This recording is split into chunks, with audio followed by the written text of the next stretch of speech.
Chapter 341, A Silver Lining in an Unfortunate Life. The woman hesitated for a while, but in the end, she nodded and said, "All right, thank you so much. I don't know how I'll ever be able to repay you." Her eyes pooled with tears. It had been ages since she last met people as kind as Willow and Caspian. "Sylvia, help her into the car. We'll head over to South Lake Hospital right away," Caspian instructed. Over at South Lake Hospital, the hospital director, Abel Hardison, received a call from Sylvia. He immediately made all the necessary arrangements. Then, he waited at the hospital entrance to receive them in person. All of South Lake City heard about Caspian's heroic act at the hospital some time ago. Furthermore, Willow was the CEO of South Lake Corporation. Since the couple was coming over to the hospital, Abel felt obligated to greet them in person. When the Rolls-Royce Phantom pulled up in front of the hospital, it drew the eyes of many. Once Caspian and Willow got out of the car, Abel walked up to them and greeted, "It's good to see you, Mr. Lynch, Miss Stewart." He gave them a crinkle-eyed smile. As the CEO of a major conglomerate, Willow always drew a crowd wherever she went. "How thoughtful of you to greet us in person, Dr. Hardison," Caspian said with a smile. Abel was honored by Caspian's courteous manner. Meanwhile, Willow slowly helped the woman out of the car. "Take it slow, Madam Upton," Willow reminded kindly. During the ride to the hospital, Willow had spoken to the woman and found out her name was Cora Upton. Cora worked as a street cleaner in South Lake City. She was a widow raising an intellectually disabled daughter alone. For the sake of her daughter's treatment, she had no choice but to borrow money from Diego. Alas, Diego was an unreasonable and sly man. He lent $20,000 to Cora with an extremely high interest rate. In just 3 months, $20,000 had ballooned into $150,000. Cora could not afford to repay such a large sum. She only earned a little over $1,000 a month as a street cleaner. Diego and his men did not care about that, of course. Since she did not pay back, they started beating her up. Having heard Cora's story, Caspian got the gist of the situation. "Hello, I'm Dr. Hardison, the hospital director," Abel warmly greeted as he shook Cora's hand. "Nice to meet you," Cora replied a little dazedly. She was certainly not someone that the director of a major hospital would greet with such courtesy. Nevertheless, she knew that Caspian and Willow were both genuinely good-hearted people. "I've arranged the best doctor and hospital room for you. Please come with me," Abel said with a smile. Cora underwent a full-body checkup. Thankfully, she only sustained external injuries. All she needed was a few days of rest. Lying on the hospital bed, Cora clutched Willow's hand and cried out emotionally, "If it hadn't been for you guys today, I would have died. Thank you so much. You're both such kind people." Tears streamed down her face. In this day and age, even kind-hearted people would be too afraid to intervene during such public fights. Beautiful and kind women like Willow were few and far between. "Madam Upton, what else have Diego and the Masseys done?" Caspian asked with a frown. "Haven't you heard of the news? Lately, the Masseys have been expanding their power and influence. Diego is the local thug. Everyone hates him. Because he's working for the Masseys, he uses that to bully others, but everyone is too afraid to speak up," Cora explained. Even the mere mention of Diego and the Massey family scared her. Caspian's expression turned grim. He did not expect so many things to have happened in South Lake City in his absence. "Stay here and get some rest, Madam Upton. We still have some matters to attend to, so we'll take our leave now," Caspian said. He took Willow's hand and was about to leave when Cora called out worriedly, about the hospital fees." The hospital conducted a lot of tests on her earlier. She knew it would cost a ton of money, and she did not have any. "Don't worry about the hospital fees, Madam Upton. We paid it off for you, so you can just focus on your recovery. In the future, if you run into any difficulties, you can look for me at South Lake Corporation. I'll do my best to help you," Willow assured with a smile.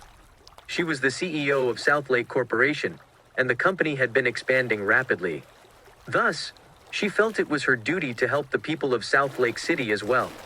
Now that she met someone in need of help, she was naturally going to lend a hand. "Huh? Do you work for South Lake Corporation?" Cora asked in surprise. South Lake Corporation's reputation continued to soar in South Lake City.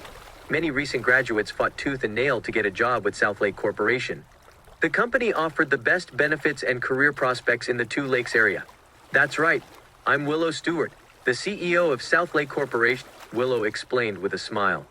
There was no reason for her to hide her identity. What did you say? Cora exclaimed. She was stunned. She assumed that Caspian and Willow were simply ordinary people. She did not expect Willow to be the CEO of South Lake Corporation, and at such a young age, too. Right now, the CEO of South Lake Corporation held a great deal of influence in South Lake City. Cora finally realized she had run into an extremely influential figure today. If you're the CEO of South Lake Corporation, that means you and the Stewarts, as well as the Masseys. Cora trailed off. Everyone in South Lake City knew about the Stewarts and the Masseys. That's right. The Masseys are my maternal grandparents' family, but I wouldn't take their side if they've done anything unreasonable and shady. Willow knew what Cora was worried about. Just focus on getting enough rest, Madam Upton. I'll make the Masseys apologize to you, Caspian said. That won't be necessary, but if I may, I'd like to ask for a favor. Gritting her teeth, Cora continued, My daughter and I only have each other. Now that I'm hospitalized, can you help me take care of her for a few days? She could not think of any other solution. It was clear that she had to remain in the hospital for a few days, but her daughter was intellectually disabled and could not survive on her own. If no one was around to take care of her, she might not even get to eat a proper meal. Is that all? Don't worry, we'll take good care of her, Caspian promised with a smile. That's right. Don't worry about anything. Just focus on your recovery, Willow added. You're both so kind. I really don't know how I can ever repay you for this, Cora expressed as her eyes grew misty again. All along, she felt as if she were living a cursed life. Her husband had died young, too. But after meeting Caspian and Willow, she realized good things happened to her as well. Chapter 342, Inhumane Monsters. Before leaving the hospital, Caspian arranged for the medical team to take good care of Cora. Naturally, Abel dared not show any negligence. He even assigned a nurse to tend to Cora at all times. After that, Caspian and Willow left for Cora's house. During the car ride, Sylvia handed a tablet to Caspian. Caspian, this is what I found on the Masseys just now, Sylvia said. The tablet contained detailed information regarding the Massey family's recent actions. Seconds after Caspian started glancing through the information, he felt an overwhelming surge of anger. There was a long list of the Massey family's misdeeds, which included bullying the city's residents, extorting protection money, and unlawfully seizing land and property. They were no different from criminal gangs. Out of curiosity, Willow took a look at the tablet as well. Once she went through the information, her eyes flashed with fury, and she grew angrier. How could this be? How could the Masseys do such things? What on earth has been happening this whole time? Willow exclaimed in disbelief. The information she read made her clench her jaw in outrage. What the Masseys were doing now made them no different from flying dragons. Never would Willow have thought that the Masseys would sink to such depravity. They were wreaking havoc and destroying the lives of all the people of South Lake City. Have you done a thorough investigation, Sylvia? Has the information been fact-checked? Caspian asked. All that information was gathered through private interviews. Caspian, I've given Lincoln the information as well. He'll be comparing it against the results of his investigations. We'll find out about the truth soon enough, Sylvia replied while driving. She had full faith in her intelligence network and knew they would not have made a mistake. Got it, Caspian said. Sylvia could have handled this matter herself, but Caspian knew he needed to train some local figures to handle things in his place. Thus, he decided to use this chance to test Lincoln's abilities. I hope the Masseys will stop what they're doing before it's too late, Caspian said coolly. Unless absolutely necessary, Caspian did not wish to oppose the Masseys. After all, they were related to Willow. That being said, if they truly did what the information claimed, he would not go easy on them either. Willow could sense Caspian's hostility. She sorely hoped that everything was a lie. If Caspian took action against the Massey family, the consequences would be too harsh to even imagine. Blissville was a low-cost neighborhood in South Lake City. It was on the outskirts of the city and mainly housed people who moved to the city for work. Most of them earned meager salaries and could not afford to stay anywhere else. Inside a dilapidated house, a voice pleaded, "Stop! Please stop hitting me. It hurts. Please stop. A few stocky men were beating up a young woman in her early 20s. The woman was tearfully screaming for them to stop, but the cold-blooded men ignored her. All right, that's enough. Stop hitting her, a rotund man with slicked back hair called out after blowing out a smoke ring. He was Eric Massey, a cousin of Willow. As the Massey family's influence and power expanded, Eric's actions became even more outrageous. He was now a major player in South Lake City's criminal underworld, and many of the Massey family's properties were in his hands. Now that he had given the order, the men stopped hitting the young woman. She curled up on the floor, her body jerking uncontrollably as she sobbed. Where's your mom? Hurry up and tell me where she went, Eric commanded as he approached the young woman. He had just received the news that Diego, his subordinate, had been apprehended, and his capture was closely linked to Cora. During this time, no one had dared to mess with the Masseys. Thus, Eric immediately came to, however, Cora was not at home. The only person around was her intellectually disabled daughter. Flora Upton eyed Eric in terror. Still trembling, she cried out, "You're all meanie." Eric frowned. "She's a fool, Mr. Eric. How are we going to get any information from her?" Eric's subordinate reminded. "Well, it's her mom's fault for offending us. We have to teach them a lesson. How else are we going to earn respect in South Lake City? Since her mom's not around, just beat her to death and feed her body to the dogs. I want all the people who are watching us to know that anyone who messes with the Masseys will die," Eric declared in arrogance. He could not let things slide. It had not been easy for the Masseys to climb up to their present position in society. He was determined to establish their dominance. Understood. The men started punching and kicking Flora. This time, they did not hold back at all. They fully intended to beat Flora to death. Flora kept screaming at the top of her lungs. "Stop! Don't hit me! It hurts!" She had nowhere to hide. No matter where she tried to run off to, the men would catch her and continue hitting her. Eric watched the whole scene with a smug expression as he continued smoking his cigarette. The more he experienced such things, the more he enjoyed the feeling it gave him.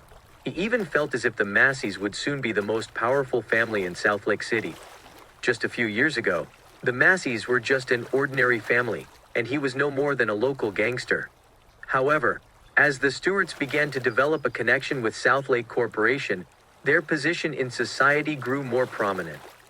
And thanks to their relationship with the Stewarts, the Masseys also experienced a boost. Many people tried to butter them up as well.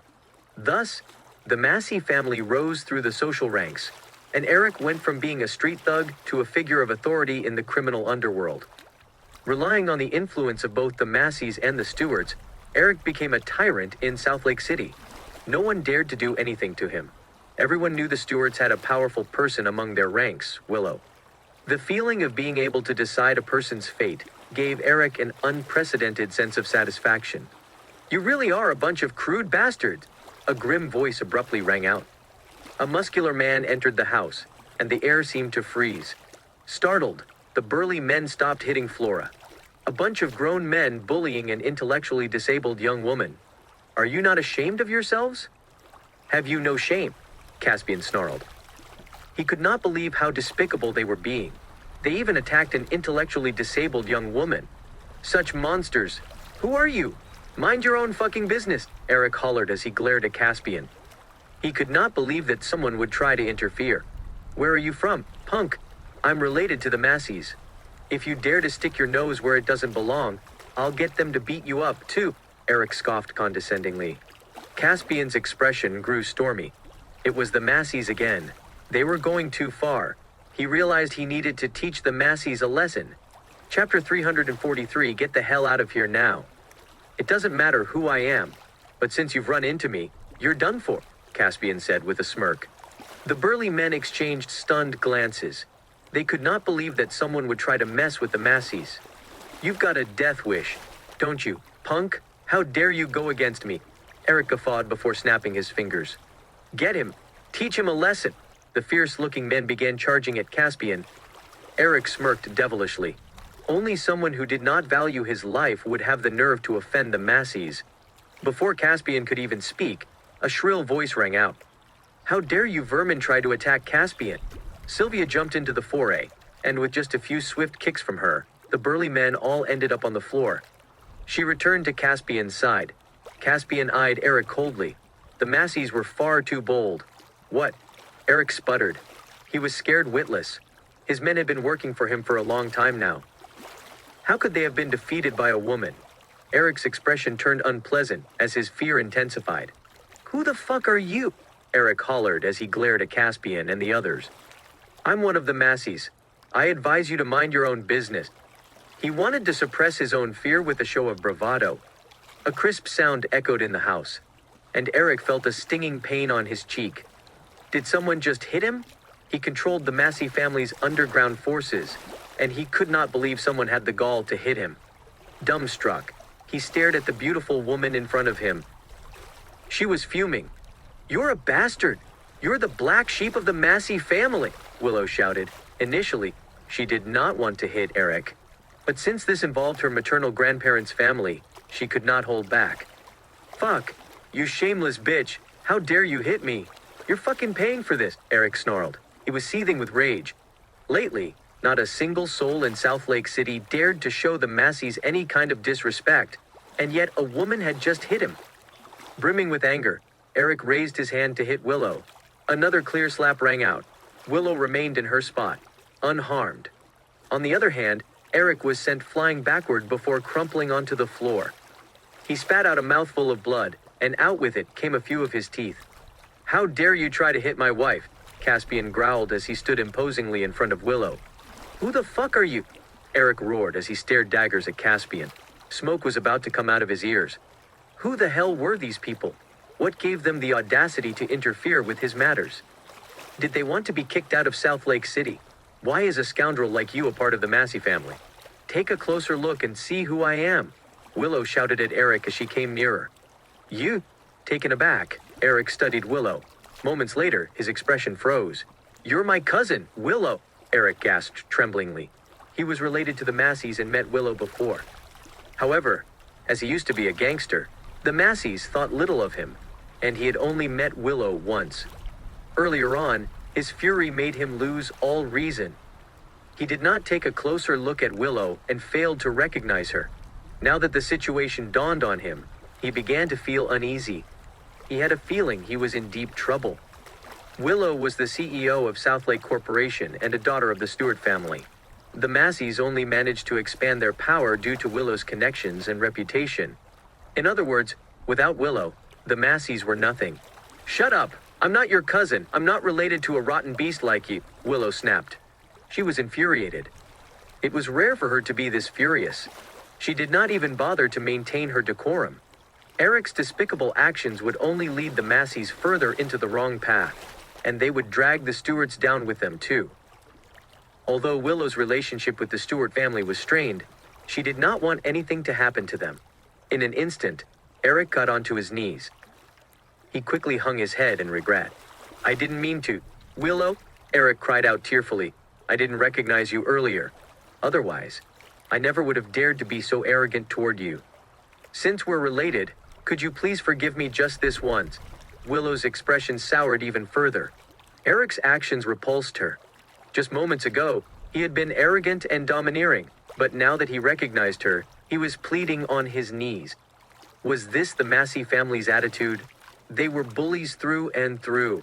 They bullied all those who were powerless against them, and yet they would beg for mercy in front of her. You handle this, hubby.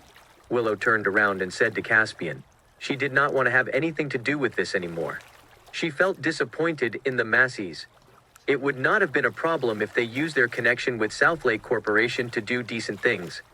But instead, they used it to act as if they were above the law and lord it over others.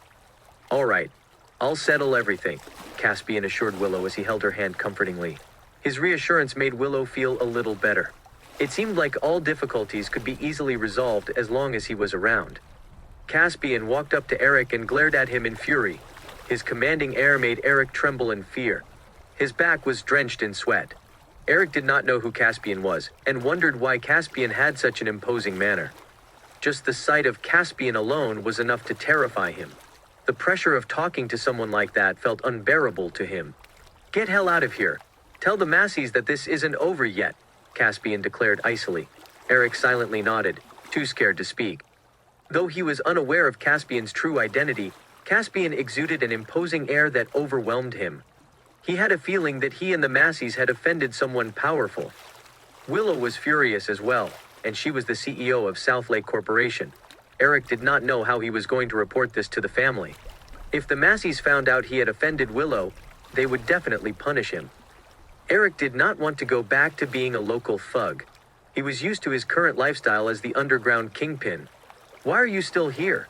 Do you want me to escort you out myself?" Caspian questioned icily. He eyed the dazed Eric. Chapter 344 Naive. "Yes, of course," Eric hastily cried out. "I'll leave right away." Ushering his subordinates with a wave of his hand, he quickly scrambled out of the house. With a dark expression, Caspian watched as Eric fled. He could not be bothered to kill a lowly pawn like Eric. Thus, he spared Eric's life and had him deliver a message to the Masseys. If they continued to engage in their shady dealings, he would make them answer to the law. Once that was settled, Caspian looked around Cora's house. It was tiny, only around 200 square feet. However, the house was a mess. Eric and his men had smashed everything they could get their hands on, and the place was in shambles. Nearly everything inside the house was broken. Flora was crouching in a corner. Clutching her head tightly, she kept mumbling, "Don't hit me! Don't hit me! I'm scared." "Are you all right, Flora?" Willow asked as she got down beside Flora. She wanted to hold Flora to comfort her, but Flora was trembling in fear and dared not look at her. "Don't hit me! Don't hit me!" Flora kept repeating. Willow's heart ached. Flora was an intellectually disabled young woman, but the monsters that worked for Eric had beaten her up mercilessly. They were entirely inhumane. Even animals were capable of caring for others. Those men were cold-blooded murderers. "Everything's fine now, Flora. Your mom asked us to take you to her. We're her friends," Willow explained as tears pooled in her eyes. "Mommy," Flora cried out. A thought occurred to her, and she grew agitated. "Where's Mommy? I want Mommy! I want Mommy!" Flora screamed. Cora was her entire world. She had no one but her mother. Willow's heart ached even further. Eric and his men had traumatized Flora. She was still terrified. Caspian was also furious. Brimming with hostility, he was determined to teach the Masseys a lesson. If they tried to follow the steps of flying dragons, he was certainly going to wipe them out himself. "If you want to see your mommy, come with us, okay?" Willow said as she took Flora's hand. Flora had calmed down a little, but she was still shaking fearfully. She looked pitiful. Even the slightest movement terrified her. "Hubby, I'll take Flora to the hospital first, and while I'm at it, I'll check on Madam Upton," Willow said to Caspian. "All right, go ahead. I'll make the arrangements at the hospital to ensure that Cora and Flora are safe," Caspian replied. "Okay," Willow said with a nod before leaving with Flora.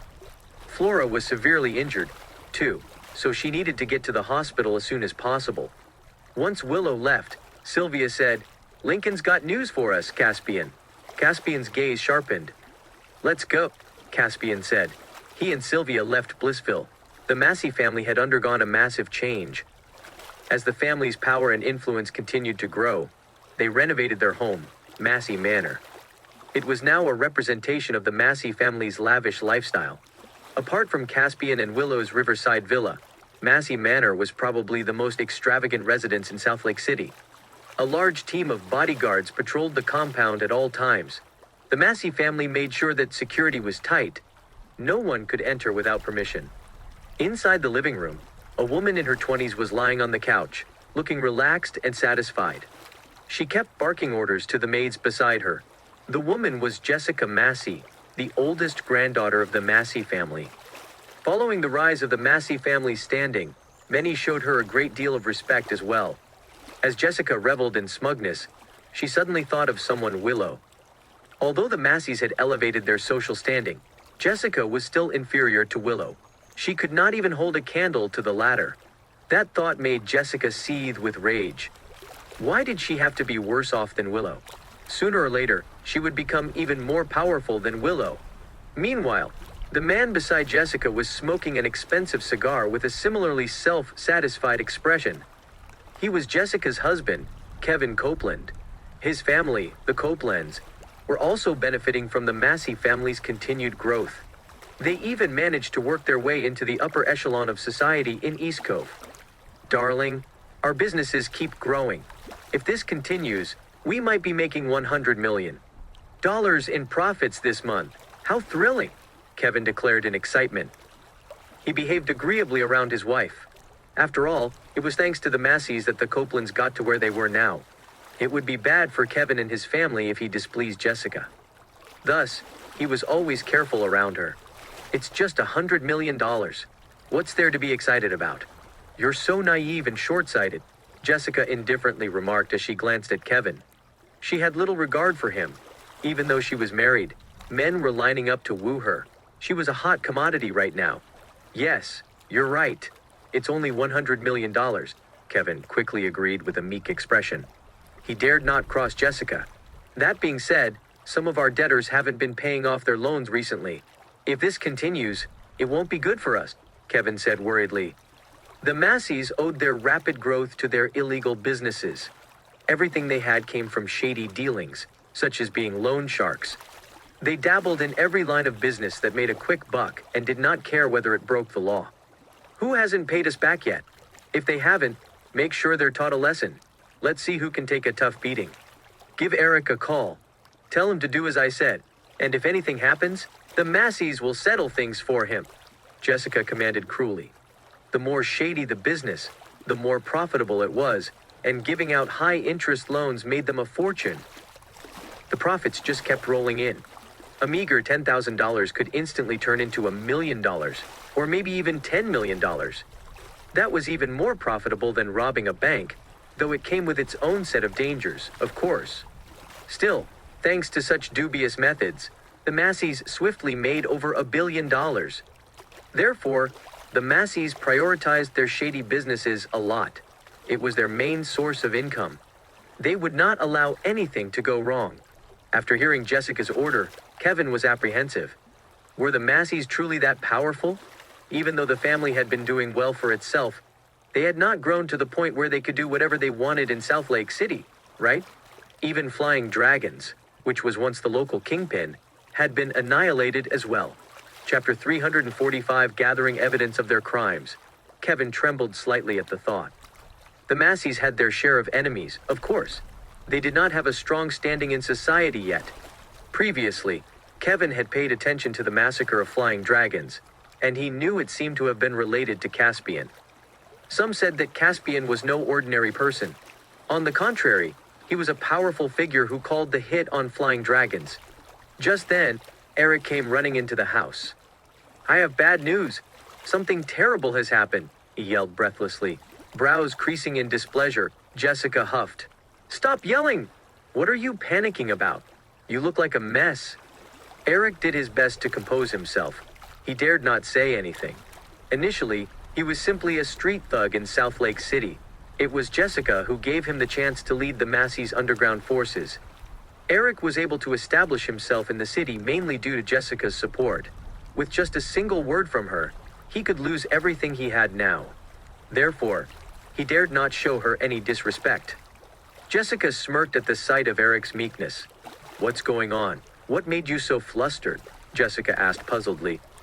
I was out collecting debts when I ran into Willow Stewart and her husband, Caspian Lynch, Eric reported shakily. What did you say? Jessica exclaimed. Startled, she leaped off the couch. The maids in front of her flinched, but none of them spoke as they did not know what was happening. Get out, all of you, Jessica abruptly shouted at the maids. They lowered their heads and quickly left the living room. No one dared to offend Jessica. If they did, their lives would become a living hell. Say that again? Did you really bump into Willow and Caspian? Jessica asked with her eyes fixed on Eric. Just the mention of the couple infuriated her, but at the same time, she felt fearful. Everyone in South Lake City knew about Caspian and Willow's extravagant wedding. Even a high-ranking general from South Aridlands had attended their wedding. It had been a grand affair. Furthermore, Caspian was closely connected to the massacres of both Flying Dragons and the York family. Everyone in the city speculated that Caspian had an extraordinary identity and was merely using his role as the Stewart family's matrilocal son, in law, as a cover. The more Jessica thought about this, the more scared she was. Her reaction made Eric uneasy as well. The Masseys could not afford to offend Willow either. She was the CEO of Southlake Corporation. That alone was enough to let her lord over many others. In response to Jessica's question, Eric replied, "That's right. Caspian's subordinates took Diego away, and I also heard another shocking news. Lincoln Zott, the man who invested in Southlake Corporation a while back, seems to be working for Caspian now." Eric stopped talking. He was too afraid to even wonder what Caspian's true identity could be. Only someone of the utmost importance could be the recipient of Lincoln's respect. Meanwhile, Jessica was stupefied. Lincoln was working for Caspian? Was Caspian truly just the Stewart family's matrilocal son-in-law, or did he have some other special identity? Jessica was apprehensive. She did not know what to do. "What should we do now, darling? The family's involved in a lot of shady businesses. If Caspian and Lincoln come after us, we won't stand a chance against them," Kevin cried out in a panic. His hand was trembling so much that his cigar nearly fell off. No one knew what was going to happen. "Why are you panicking? What a loser.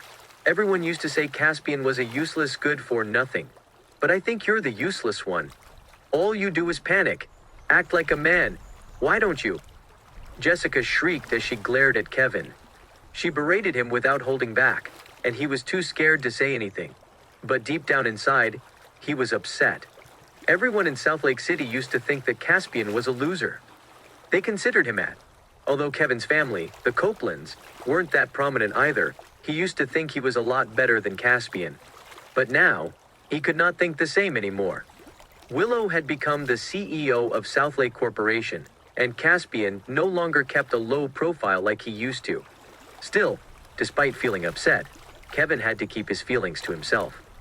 After throwing a tantrum at Kevin, Jessica sat back down on the couch. "Darling, Caspian sent Eric back on purpose to give us a message. What should we do? If we stop giving out high-interest loans, we'll lose a major source of income," Kevin said worriedly. "How should I know what to do? You're a man, aren't you? Can't you be less spineless? Why must you ask me about everything?" Jessica huffed in dissatisfaction. The situation caught her off guard, and she did not know how to deal with it either. All of a sudden, Kevin's eyes lit up, and he suggested, "Darling, why don't we tell Dad about this? I'm sure he can think of something." "Yes, let's ask Dad for help right away. He can come up with a plan for us," Jessica quickly agreed. This was the best solution they could think of. While Jessica's grandfather, Lionel Massey, was still the head of the Massey family, he was getting old now. Uninclined to deal with the family's day-to-day matters, he handed the reins over to his son and Jessica's father, Saul Massey. Saul was the one who provided Jessica and Kevin with the support to run their shady operations. The couple swiftly went to look for him. Meanwhile, over at Lincoln's residence, Caspian was seated in the center of the room while Lincoln and Bernard stood respectfully beside him. In front of them was a disheveled man covered in wounds. It was Diego. Ashen-faced and barely breathing, he was far from the arrogant brute he was earlier. Lying on the floor, he continued to gasp in pain. It was evident he had just gone through a severe beating. "Take him away. Hand him over to the Inspector General's office. Let them deal with him. He's an eyesore," Caspian said with a frown and a wave of his hand. "Right away," Bernard replied with a nod. He quickly gestured for his men to drag Diego out. "We interrogated Diego earlier, Mr. Lynch, and we found out quite a lot of information from him," Lincoln reported. He was holding on to a few sheets of paper that listed down everything Diego had said. "Read it out to me," Caspian instructed after glancing at the list. Chapter 346, "Don't even think about sowing discord among us." "Lincoln, how's your task going?" Caspian asked, staring at Lincoln intently. "I've already sealed up all the properties owned by the Masseys as ordered, Mr. Lynch," Lincoln said in deference. "Great. The Masseys have committed countless crimes, so they must be punished properly," Caspian said determinedly. "Should I take action against the Masseys now, Mr. Lynch?" Lincoln asked. "You don't need to hurry. They won't just submit, you know," Caspian said, shaking his head. Everyone was stunned for a while as they did not understand what Caspian had meant by that. With how rapidly the Masseys have been expanding within these 2 months, I'm sure they must have left themselves room for measure.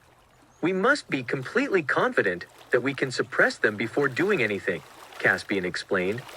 The Masseys became more influential thanks to the Stuarts and Willow at first. However, they had expanded very quickly within such a short time, which was a very difficult task even if they relied heavily on the Stuart family and Willow. Perhaps the Masseys were backed up by some other forces. Acting rashly now might alert those forces, and they might suffer big losses just for a little gain. Was not worth it. Everyone finally understood, thanks to Caspian's explanation. Lincoln nodded, his heart filled with admiration.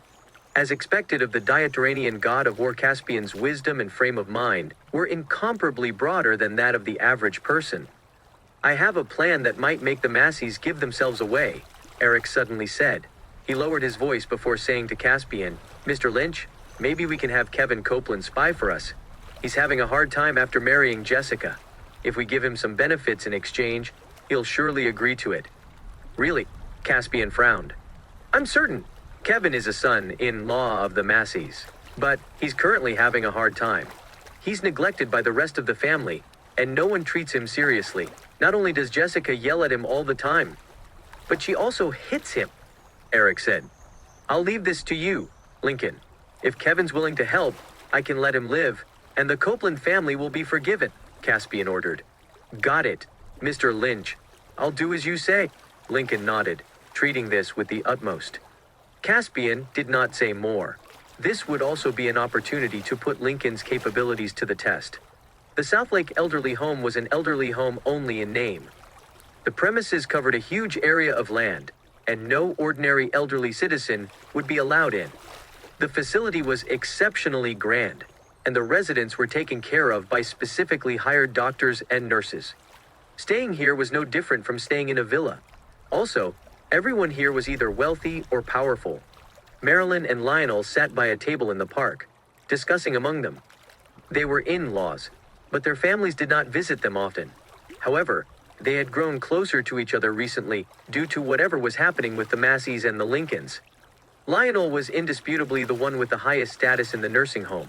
Even the director would have to treat him with respect. Are you really content with staying here and handing the reins down to Saul, old man? With how fit you still are, you can easily manage the family for a few more years, can't you? Marilyn chuckled. I'm already old, so I won't fight the youngsters for this. Saul's already middle-aged, too. He'll have to put himself to work eventually, Lionel said with a chuckle. You're old, you say? Marilyn laughed. Lionel was a bit younger than her, too. She did not believe that Lionel would really be willing to spend the rest of his life in this elderly home. You're not that old. You're still in good shape, at least. Also, with how your family is growing right now, will you really not worry if you leave everything to your successor? Marilyn continued. If the Masseys did not want anyone else to learn about what they had done, then they should not have done those things. Marilyn had also heard about some of whatever the Masseys had been up to recently. They would eventually be exposed as the party behind everything. Lionel had opted to move into the elderly home early for one more reason. Whatever happened to the Masseys from now on would be none of his business. Lionel laughed. The problem with you is that you worry too much. You should let the younger generation pave their way themselves. Look at Willow. She's already the CEO of Southlake Corporation now. It's undoubtedly the biggest corporation in all of Southlake. Only Marilyn knew that Willow was not on good terms with the Stuarts. She regretted it as if she had known that Willow would accomplish great things. She would have gone about currying Willow's favor properly. With that, the Stuart family might have ended up as the most powerful family in Southlake. Marilyn, Caspian Lynch has your granddaughter firmly in his grasp at this point.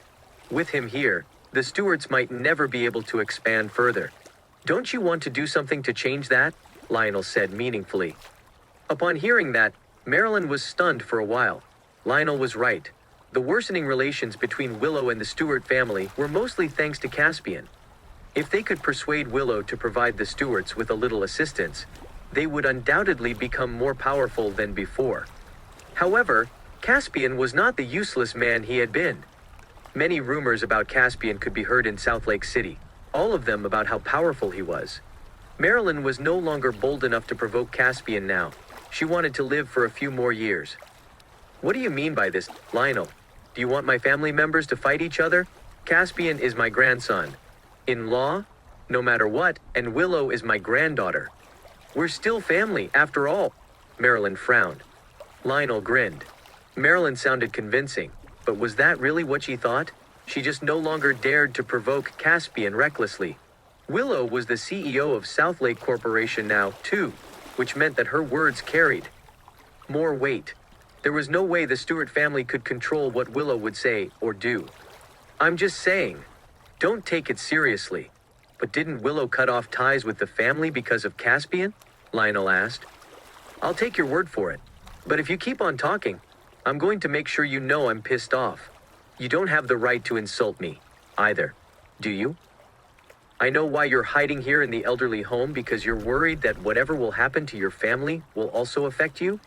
Everyone has heard about what Caspian is up to. He might have been useless before, but not now. For sure, Marilyn snapped, somewhat annoyed. What a crafty old fox Lionel was. Chapter 347, Choosing a Scapegoat. After hearing what Saul said, Jessica and Kevin exchanged glances. They quickly stopped in their tracks. Go on, tell me what happened. Why did you two rush over here to see me? Saul asked after sipping his coffee. I have bad news. Dad, Caspian and Willow are back. Saul froze. He knew who Caspian was, of course. All kinds of rumors about Caspian abounded in Southlake City, and no one knew which ones were true. Meanwhile, Willow was the CEO of Southlake Corporation, and if the Masseys wanted to become the top elite family in Southlake City, they could not afford to offend Willow. Saul soon regained his composure and remarked coolly, It's not at all surprising that they're back. Why are you so flustered? Lately, Caspian and Willow had been making numerous trips to other places. Even though Saul did not know where they went, it was said that Caspian had been seen in places like Naporia and Easton. He had even gotten entangled with numerous other powerful figures. Saul did not pay any attention to those rumors. Though he did not know who Caspian truly was, he was certain Caspian was not as useless as he was said to be. Noticing Saul's indifference, Jessica hastily reported to Saul, Dad, that's not all. Caspian and Willow saw Diego beating someone up, and they took him away. What did you say? Saul could not keep his cool any longer. He leaped to his feet at once. All along, no one ever found out about the Massey family's shady dealings. Naturally, none of the family members would openly admit to being loan sharks or running casinos. These were not things to be proud of. But now, Caspian and Willow had witnessed Diego beating someone up. It meant that the Masseys' illegal businesses would be exposed. The family would get into serious trouble if the authorities investigated them. What gives Caspian the right to seize one of our people? Also, does this mean our loan shark business has been exposed? Saul questioned worriedly. His anxiety was unsurprising to Jessica. She had also reacted in fear when she found out about the situation. The Masseys had committed many crimes. If word were to get out, the authorities would undoubtedly investigate them. This is a tricky situation. If they had taken Diego, they might have handed him to the authorities. He would have spilled the beans on everything. This means trouble for the entire family, Saul exclaimed as the color drained out of his face. Initially, Saul was unbothered by such matters. After all, he and the Stewarts were tied together by marriage, and Willow was his niece. With Southlake Corporation to back him up, he had nothing to fear. But ever since the Yorks and Flying Dragons were eradicated, the rumors about Caspian kept multiplying. Many said he was an important figure, and some claimed he was the one behind the massacres of the Yorks and Flying Dragons. If that were true, Caspian was a terrifyingly powerful person, and, if he were to come after the Masseys, the consequences would be unthinkable. Nevertheless, Saul did not know if the rumors were true. We didn't expect this either, Dad. Who would have thought that bastard Diego would run into Caspian and Willow of all people, and even end up in their hands? Jessica lamented. Saul tried his best to calm down. As the one who managed the family, he could not panic. Otherwise, the Masseys could be truly done for.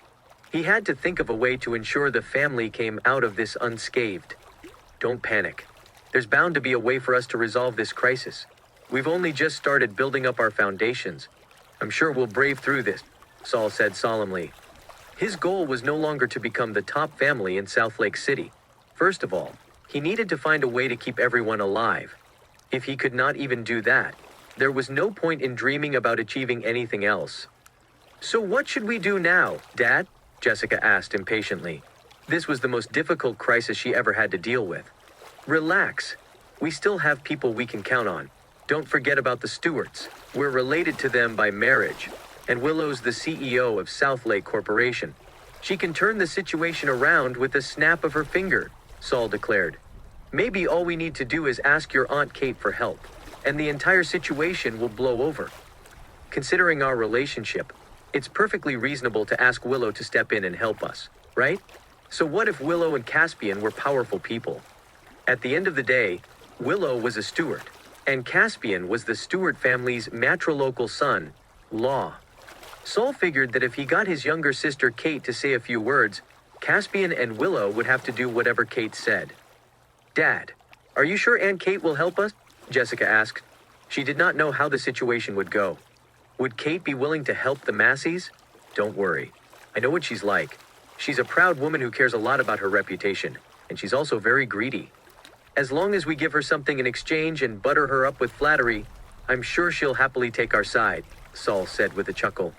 As Kate's brother, he understood her well. All he had to do was make a trip to Stewart residence and put on a pitiful display. As long as he said the right things to satisfy Kate's ego, she would be so flattered that she no longer thought straight. We still need a backup plan, Saul continued. If the authorities do catch on to us, we have to find a scapegoat. That's the only way to guarantee that nothing will happen to us. If they had a scapegoat, it didn't matter if Caspian or the authorities came after them. To protect the family, they needed to find someone they could pin all the blame on. Dad, we already have a crisis on our hands. How are we going to find a scapegoat on such short notice? Jessica asked with a frown. As soon as she finished speaking, both she and Saul looked at Kevin, who had been standing in silence the whole time. Their gazes made Kevin bristle. He was only a son-in-law of the Massey family. Even if the family was investigated, their crimes would have nothing to do with him. If things got serious, he could simply divorce Jessica to save his own skin. As the son of the Copeland family, he could easily find himself a new wife. Jessica and Kevin were both harboring their own cunning ideas. Chapter 348, throwing him under the bus. Kevin did want to be their scapegoat. The more he pondered the situation, the more alarmed he became. Dad, you can't be thinking about throwing me under the bus, right? I'm your son-in-law, Kevin exclaimed fearfully. Why would you ever think that, Kevin? I couldn't possibly bear to make you the scapegoat. What would happen to Jessica if the authorities arrested you? Saul assured with a chuckle. He did not mean it, of course. With how influential the Masseys were now, plenty of people would love to marry Jessica. Still, Saul did not intend to let Kevin take the fall unless it was their last resort. Thanks, Dad. I was worried for a second there, Kevin said with a sigh of relief. But from that point onward, he had his guard up against Jessica and Saul. The two of them were vicious. They had not been backed into a corner yet, but once their lives were at stake, they would certainly throw him under the bus. Kevin knew it was time to plan for his own future. If he continued to follow the Massey family's orders blindly, he could very well end up being their scapegoat. We haven't even said anything yet, loser, and you're already scared stiff. Why did I marry someone so useless? Jessica scoffed in contempt. Kevin dared not rebuke her insults. The Masseys were more powerful than the Copelands now, so all he could do was put up with the verbal abuse. Despite being ridiculed, his silence only served to make Jessica look down on him even more. He was such a loser. Dad, who do you think we should make the scapegoat? Jessica asked. Eric, of course.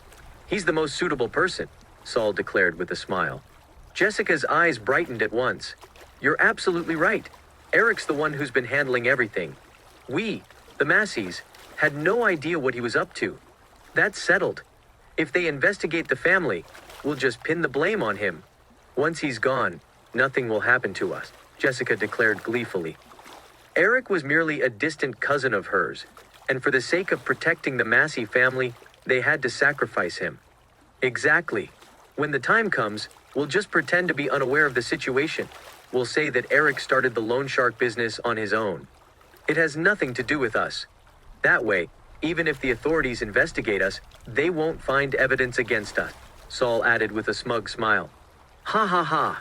This is such a great idea. Dad. Jessica and Saul exchanged looks before chortling happily.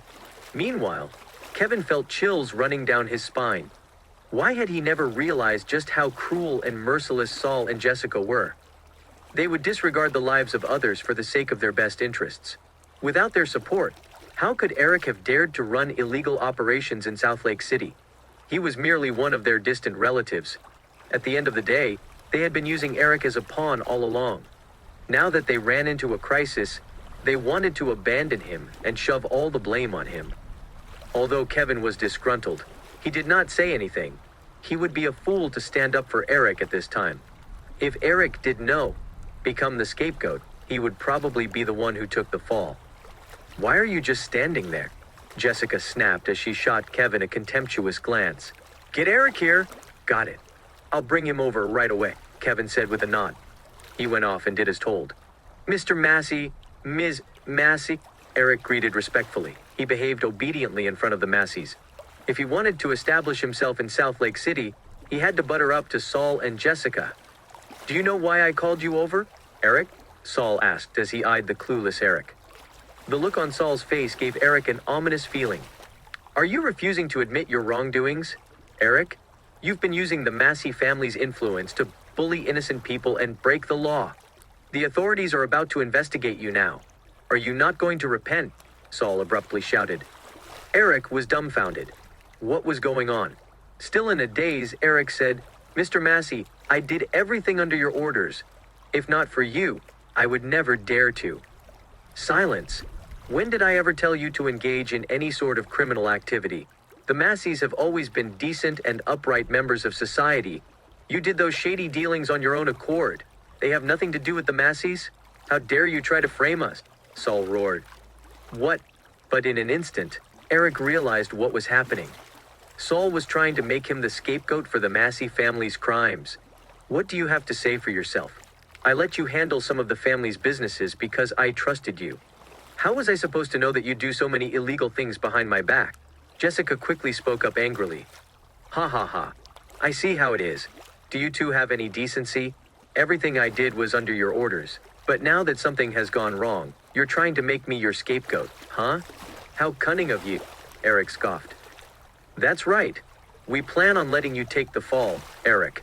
We'll hand you over to the authorities so that you can confess to your crimes. If you know what's good for you, you'll cooperate and confess to your crimes. Saul was midway through his sentence when Eric cut him off. In your dreams, he bellowed. You're a monster, Saul. You want me to take the fall, huh?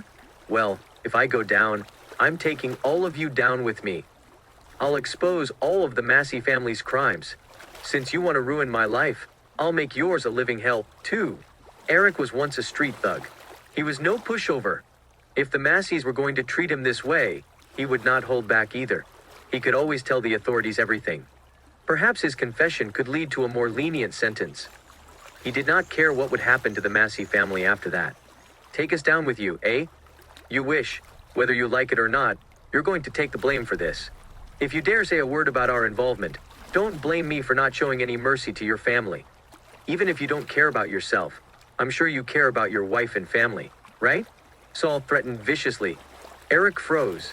He abruptly realized he had been tricked this whole time. He did everything the Masseys asked of him. But now that they ran into a crisis, Saul was abandoning him and throwing him under the bus. Saul, you bastard! You're a monster! How can you even think of such a vile thing to do? Eric fumed. You don't have a choice. If you agree to take the fall, you'll still get to spend the rest of your life in prison. But if you don't, your entire family will die because of you, Saul declared smugly. Eric sank into despair. Chapter 349, A Cruel World. Eric's reaction satisfied Saul, and he smirked smugly. Saul planned to make Eric the scapegoat, if he ever needed one, from the moment Eric worked for him. He made the necessary arrangements beforehand by having Eric's entire family move into Massey Manor. They were all in his hands, so Eric had no other choice. He had to agree to take the fall for the Masseys, or his family would go down with him. If Eric showed any sign of protest, Saul would instantly kill off Eric's entire family. Feeling helpless, Eric relented. He clenched his jaw and declared, "Fine, I'll do it." However, he glared at Saul and added, "You'd better keep your word. If anything happens to my family, I'll take you down with me." This was his only option. If he did not take the fall, His family would be in danger. With his family at stake, he could not be selfish and save his own skin. All he could do was agree to Saul's demand. Saul smiled in response to the change in Eric's stance. "Don't worry. Even if you die, I'll take good care of your family. I'll give them a handsome sum and ensure they're satisfied," Saul assured with a smirk. "You knew this day would come, didn't you, Saul? But I'm warning you. If you break your promise, I'll make you pay, even if it costs me my life," Eric snarled with a twisted expression. Alas, Saul simply scoffed. He was amused by Eric's attempt to threaten him. How was Eric supposed to do anything to him once he was arrested by the authorities and charged with the crimes? Meanwhile, Kevin felt sympathetic as he looked at the despairing Eric. Thanks to this incident, he came to an understanding. The Massey family was a ticking time bomb, and he could very well end up in Eric's shoes someday. Having gained clarity, Kevin realized he needed to prepare for the eventual scenario that would trap him. "Dad, since Eric has agreed to do it, let's hurry over to Stewart residence. Things would get a lot messier for us if Caspian and the authorities made their move first," Jessica urged. Since they had the scapegoat they needed, they had to proceed with their plan as quickly as possible. If they delayed any longer, Caspian might report the situation to the authorities, and it would be too late once the investigation started. "Come, let's head over to Stewart residence," Saul said with a nod. With the hopeless Eric in tow, Saul and the others drove off to Stewart residence. In a very important person room at South Lake Hospital, Flora was reunited with Cora. "Mommy, I finally found you, Mommy," Flora squealed. "Flora, my poor baby, why are you so badly injured? Who did this to you?" Cora's heart broke at the sight of Flora's battered and bruised face. She was just an ordinary street cleaner who belonged to the lowest social class. She earned a meager salary. Life was tough enough already. Why were there still people who wanted to bully them even more? "Mommy," Flora wailed as she threw herself into Cora's arms. Willow's eyes misted over. She was deeply affected by the misery of others. "How are they? Will they be all right?" Caspian asked Abel, who was standing beside him. "Rest assured, Mr. Lynch. They only suffered external injuries. They'll be fine with the necessary treatment and a few days of rest. If they feel uncomfortable in the hospital, they can go home to recuperate instead," Abel said respectfully. He had assigned the best doctors in the hospital to tend to Cora's and Flora's injuries. "Got it. You can go back to work now," Caspian said. Abel nodded and left the room. Caspian was probably the first person to receive such treatment from Abel. As the hospital director, it was indeed a big deal that he was personally keeping an eye on a patient. "I'm so sorry, Madam Upton. We arrived at your house too late, and those people had already hurt Flora," Willow said remorsefully. "If they had been any later, Flora might have even died." Willow would have been plagued by regret for the rest of her life. Cora wiped her tears away and exclaimed, "What are you saying, miss? If it hadn't been for you guys, Flora and I would have died today. I'm so thankful that you brought Flora to me." She even wanted to get out of bed and thank Willow. Cora and Flora had no one but each other. They were each other's worlds. If anything happened to Flora, life would lose all meaning to Cora. Caspian and Willow's appearance in their lives was akin to salvation. Yet, Willow felt too embarrassed and guilty to accept Cora's gratitude, for the Masseys were the ones who caused Cora and Flora's suffering.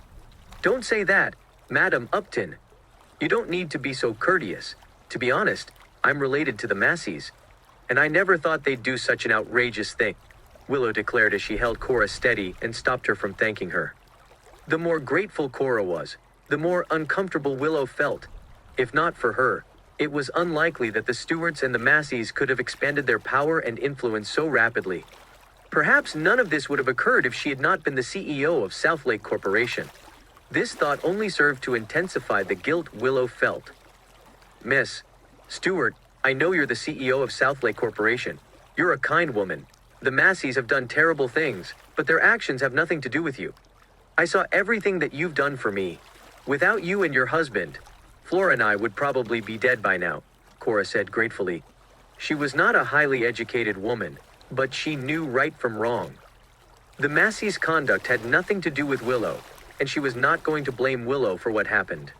Alas, Cora's thoughtfulness and consideration only made Willow feel worse. If only she found out what the Masseys had been doing earlier. Caspian changed the subject by saying, "I have good news, Madam Upton. Dr. Hardison said that you and Flora can be discharged from the hospital early if you don't feel comfortable staying here. Really? That's wonderful. I can finally get out of the hospital. I feel so suffocated in here. I need to leave and start working to earn money, Cora exclaimed in excitement. Cora could not rest easily in the hospital. All she could think about was earning more money. She needed money to support herself and Flora. Just then, Cora's phone, an extremely outdated model, started ringing. She quickly took the call. What did you say? Why are you firing me? I didn't do anything wrong, Cora exclaimed. You have no right to fire me. How am I supposed to support myself and my daughter with no income? Please, I'm begging you. Don't fire me. Chapter 350, Kate's Flaunting Ways. Cora was halfway through her sentence when the call was cut off with a click. She sank into despair. Noticing Cora's expression, Willow asked, What happened, Madam Upton? That was my supervisor just now. He said I offended the Massies, so they had me fired. I don't have a job anymore, Cora answered weakly. Her eyes were unfocused as anguish colored her face.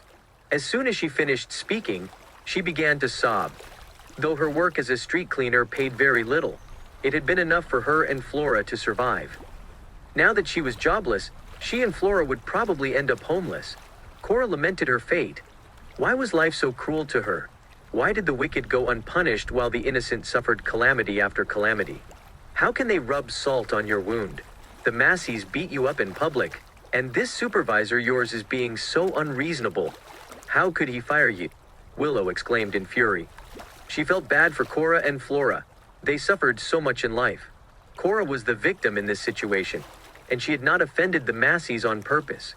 Yet, her supervisor fired her without even finding out what happened. How heartless! On the other hand, Caspian was not at all stunned by the turn of events. This was the way of the world. Since Cora had offended the Massies, her employer would never keep her employed. They would come up with an excuse to fire her. Society was brutal this way. It was a dog-eat-dog world, and only the strong survived. As the Diaturanian god of war, it was Caspian's job to change this. He wanted to ensure that all the citizens of Diatoran were treated as equals. Don't worry, Madam Upton. I'll find a way to help you resolve this crisis. If anything, we can try to talk to your employers, Willow declared. Let's forget about it, Cora declined while holding her head. I know you want to help me, and I'm grateful for the kindness you've shown me. I'll try to think of something I can do once I leave the hospital. She felt genuinely thankful for everything Willow had done. While she did not say anything now, she knew full well it would be hard for her to find another job. After all, she was an uneducated woman and not that young anymore. No one would hire her.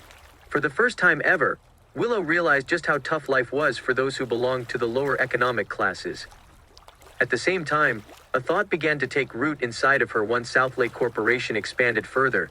She wanted to set up a charity foundation to help those who faced financial difficulties.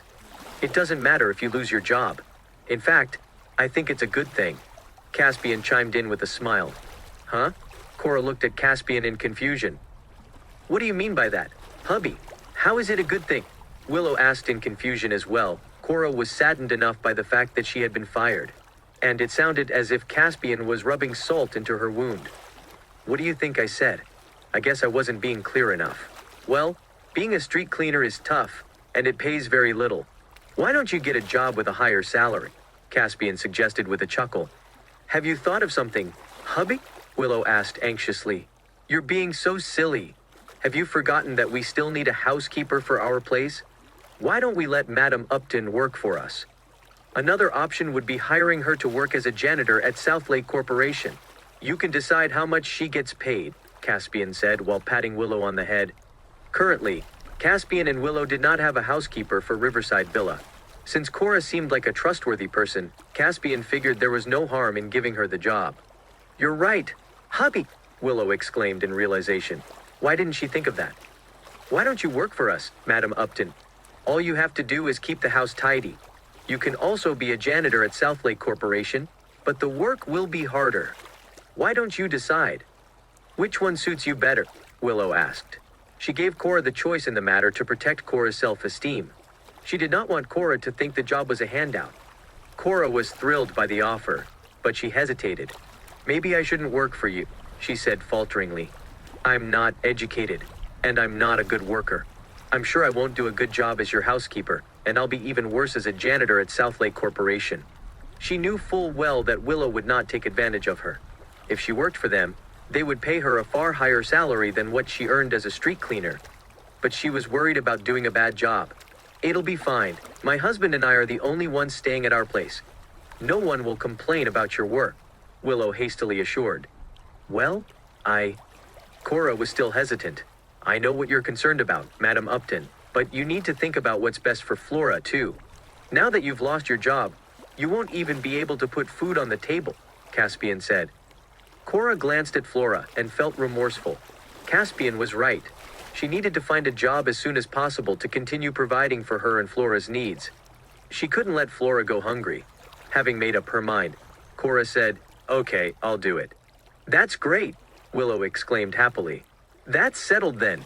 I'll handle the paperwork to get you two discharged from the hospital. Afterward, you can come with us to our place, Riverside Villa," Caspian said before leaving the room.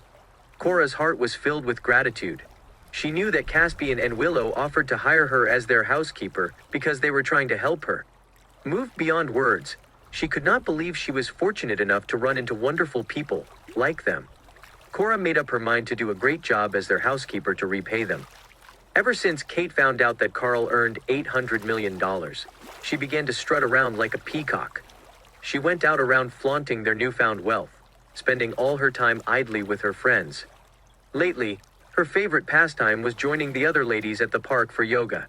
Everyone knew she was Willow's daughter, so they treated her with respect. Slowly, Kate became the center of attention among everyone at the park. Each time she went to the park for yoga, all eyes would be on her, and she relished that feeling. Carl repeatedly tried to advise Kate against maintaining such a high profile. After all, he did not earn that money through his own hard work. Alas, Kate ignored him completely, and he could not do anything about it. In the end, he stopped trying to convince her to change altogether. Nevertheless, thanks to the money he brought back, his standing in the Stewart family changed. Everyone started speaking to him with more respect. At the moment, Kate was sitting on the couch in the living room in Stewart residence. There was a pile of jewelry in front of her, all courtesy of Saul. "Oh, Saul, we're siblings. You don't have to bring anything when you visit me. Why did you bring all these valuables with you?" Kate happily said as she eyed the fine jewelry.